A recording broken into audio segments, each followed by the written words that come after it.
ইসরায়েলে ২ শতাধিক রকেট হামলা চালিয়েছে লেবাননের প্রতিরোধ যোদ্ধা হিজবুল্লাহ। নিজেদের এক জ্যেষ্ঠ কমান্ডারকে হত্যার জবাবে এই হামলা চালিয়েছে গোষ্ঠীটি।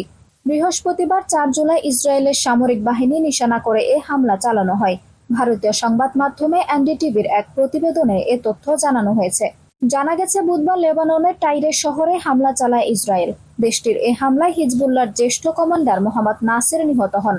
এর আগে গত জুনে ইসরায়েলি হামলায় আরেক সিনিয়র কমান্ডার নিহত হন। এই ঘটনার পর ওই সময়ে গত ৯ মাসের মধ্যে সবচেয়ে ভয়াবহ ড্রোন ও রকেট হামলা চালায় হিজবুল্লাহর যোদ্ধারা।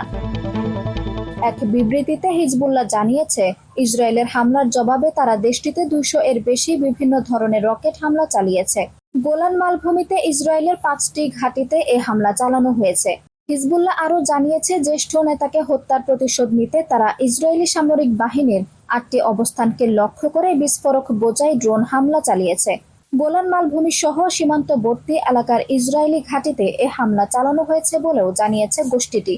সংবাদ মাধ্যম জানিয়েছে, বৃহস্পতিবার লেবাননের সীমান্তবর্তী ইসরায়েলি ভূখণ্ডও গোলান মালভূমি এলাকায় রকেট এবং বিমান হামলার সাইরেন বেজেছে। সেখানকার বিভিন্ন এলাকায় ৯০ মিনিটের মধ্যে অন্তত ১৭ বার সাইরেন বাজাতে শোনা গেছে।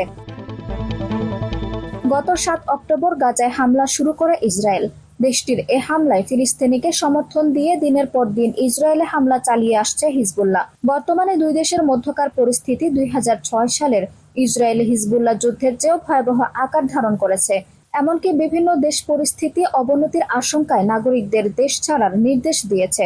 বার্তা সংস্থা এএফপি জানিয়েছে, গত ৯ মাসে দুই দেশের মধ্যকার পাল্টা হামলায় হিজবুল্লাহর ৩০০ জনের বেশি যোদ্ধা নিহত হয়েছেন। এ সময় প্রাণ হারিয়েছেন আরও অন্তত ৮৭ জন বেসামরিক লোক। অন্যদিকে হিজবুল্লাহর হামলায় ইসরায়েলের ১৮ সেনা ও ১০ জন বেসামরিক লোক নিহত হয়েছেন। আঞ্জুম হক আরবি, টাইম নিউজ ডেস্ক।